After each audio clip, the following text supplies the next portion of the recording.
He's a very busy man. Not only is he president of Utah's own X mission, he's also working to replace Senator Orrin Hatch in next year's elections. Peter Ashdown joins us now to talk about his challenge against Hatch, who's now seeking his six-year term. Thanks for coming in this morning. Thanks for having me, Dan. So why are you jumping into this thing so soon? I mean, the election's not until next November. That's correct. I believe the odds are against me in this one, and I think it's important to start early. I'm getting out to all of Utah and talking to a lot of people. I have online chats every Thursday night on my website, peteashdown.org, and I think it's important to listen to people in this election and connect with them.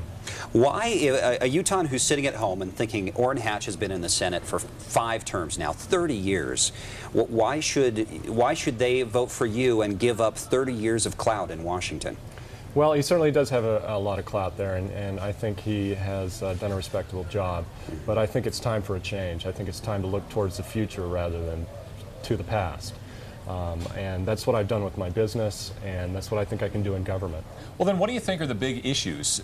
Is it merely technology? Is that what you're focusing on here, or what? Well, technology is where I'm coming from, and I think I can bring a certain level of expertise to the federal government and technology. But I also believe health care is a big issue, not only for individual Utahns, but for small businesses and large businesses now. Health care is becoming more of an economic issue in the United States. Now, for a Democrat to win a statewide election, which hasn't happened since Jan Graham was Attorney General, I'm not sure how many years ago at this point, they say you have to get every Democratic vote, every independent vote, and some Republicans. How are you going to capture the imagination of those people, especially the independents and Republicans? Well, I think there are a lot of Republicans who are connected with the technology base here in Utah, and they're looking for a change as far as the representation of technology in our federal government goes. So I hope to connect with them on that angle. And independents, I hope that they look to me as a small business owner, a native Utahn, someone who has common interests with them. Talk about the money, because that is such a huge issue when it comes to running a campaign. You were saying, from what I've read, $500,000 is what you're planning to use versus what Hatch has used in the past, $4 million. I mean, there's a great disparity there. Well, I heard a good comment about money, and that's early money is like yeast, Emily.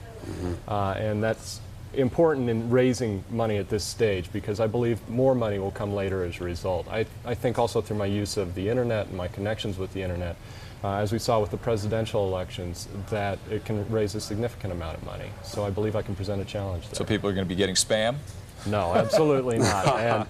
And I, you know, I have fought against spam for all of my career, and I am not going to use the annoying methods of the internet, pop-up spam, to reach my constituency. Now, you've talked a lot about some of your issues. Tell a voter why they shouldn't vote for Orrin Hatch. What's an issue that he stands for that they should be worried about?